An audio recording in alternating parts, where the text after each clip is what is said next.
ഒരു ദിവസം ഇങ്ങനെയുള്ള സംശയങ്ങളാൽ തളർന്ന് ഞാൻ ഈശോയോട് ചോദിച്ചു, ഈശോയെ, അങ്ങ് എൻ്റെ ദൈവമാണോ, അതോ ഒരു തരത്തിലുള്ള ഭൂതമാണോ?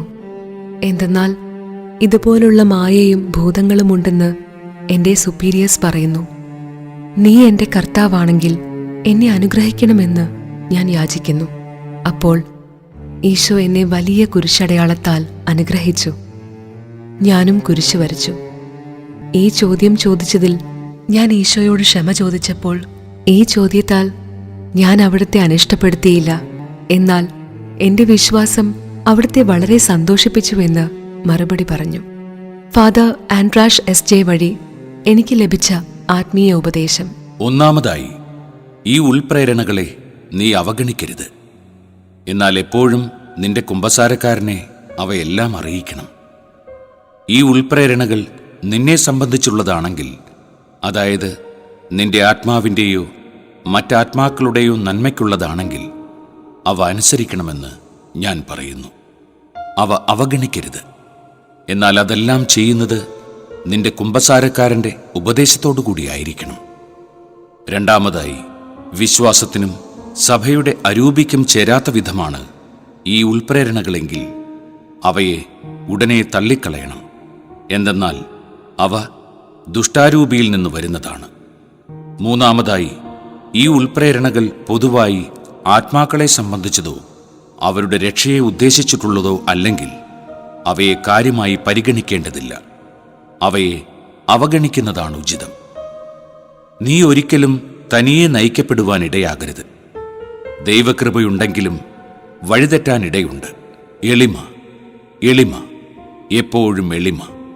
നമുക്ക് തനിയെ ഒന്നും ചെയ്യാൻ സാധ്യമല്ല. എല്ലാം പൂർണ്ണമായും ദൈവകൃപയിലൂടെ മാത്രമാണ് സാധ്യമാകുന്നത്. ആത്മാക്കളിൽ നിന്ന് വലിയ വിശ്വാസം ദൈവം ആവശ്യപ്പെടുന്നുവെന്ന് നീ എന്നോട് പറയുന്നു. കൊള്ളാം, നിനക്ക് തന്നെ ആദ്യം ഈ വിശ്വാസം ഉണ്ടായിരിക്കട്ടെ. ഒരു വാക്കുകൂടി, ഇതെല്ലാം ശാന്തതയോടെ സ്വീകരിക്കുക. ഒരു കുമ്പസാരക്കാരന്റെ വാക്കുകൾ. സിസ്റ്റർ, ദൈവം നിനക്ക് വേണ്ടി വളരെ പ്രത്യേക കൃപകൾ ഒരുക്കുകയാണ്. എന്നാൽ ദൈവസന്നിധിയിൽ സ്ഫടികം പോലെ പരിശുദ്ധിയുള്ള ജീവിതം നയിക്കാൻ പരിശ്രമിക്കുക. മറ്റുള്ളവർ നിന്നെപ്പറ്റി എന്തും വിചാരിക്കട്ടെ. ദൈവം നിനക്ക് മതിയായവനാണ്, അവൻ മാത്രം. എന്റെ നൊവിഷ്യറ്റിന്റെ അന്ത്യത്തിൽ ഒരു കുമ്പസാരക്കാരൻ എന്നോട് പറഞ്ഞു, നന്മ ചെയ്ത് ജീവിക്കുക. അങ്ങനെ നിന്റെ ജീവിതത്തിന്റെ താളുകളിൽ എനിക്കിപ്രകാരം രേഖപ്പെടുത്താൻ സാധിക്കട്ടെ: അവൾ നന്മ ചെയ്ത് ജീവിച്ചു. ദൈവം നിന്നിൽ ഇപ്രകാരം പ്രവർത്തിക്കട്ടെ. മറ്റൊരിക്കൽ ആ കുമ്പസാരക്കാരൻ എന്നോട് പറഞ്ഞു, സുവിശേഷത്തിലെ വിധവയെപ്പോലെ ദൈവസന്നിധിയിൽ വർദ്ധിക്കുക. ഭണ്ഡാരത്തിൽ അവളിട്ട ചില്ലിക്കാശിന് മൂല്യം കുറവായിരുന്നെങ്കിലും മറ്റുള്ളവരുടെ വലിയ സംഭാവനകളേക്കാൾ ദൈവസന്നിധിയിൽ അതിന് വലിയ മൂല്യമുണ്ടായി. മറ്റൊരവസരത്തിൽ ഇതായിരുന്നു എനിക്ക് ലഭിച്ച നിർദ്ദേശം: നിന്നെ സമീപിക്കുന്ന എല്ലാവർക്കും സന്തോഷമുളവാക്കാൻ തക്ക വിധം പെരുമാറുക. നിന്റെ ചുറ്റും സന്തോഷം വിതയ്ക്കുക. എന്തെന്നാൽ ദൈവത്തിൽ നിന്ന് നിനക്ക് വളരെ ലഭിച്ചിട്ടുണ്ട്. ഉദാരമായി മറ്റുള്ളവർക്കും കൊടുക്കുക. ഒരുപക്ഷെ അവർ നിന്റെ വസ്ത്രത്തിന്റെ വിളുമ്പിലൊന്ന് തൊടുക മാത്രമേ ചെയ്തിട്ടുണ്ടാവുകയുള്ളൂ. എങ്കിലും ഹൃദയത്തിൽ സന്തോഷം നിറഞ്ഞവരായി നിന്റെ അടുക്കൽ നിന്ന് പോകട്ടെ. ഞാൻ നിന്നോടിപ്പോൾ പറയുന്ന വാക്കുകൾ മനസ്സിൽ സൂക്ഷിക്കുക. വീണ്ടും മറ്റൊരിക്കൽ അദ്ദേഹം ഇങ്ങനെ പറഞ്ഞു, നിന്റെ വഞ്ചി ആഴത്തിലേക്ക് തള്ളി നീക്കാൻ ദൈവത്തെ അനുവദിക്കുക. ആന്തരിക ജീവിതത്തിന്റെ അളക്കാനാവാത്ത ആഴത്തിലേക്ക് അത് നയിക്കപ്പെടട്ടെ.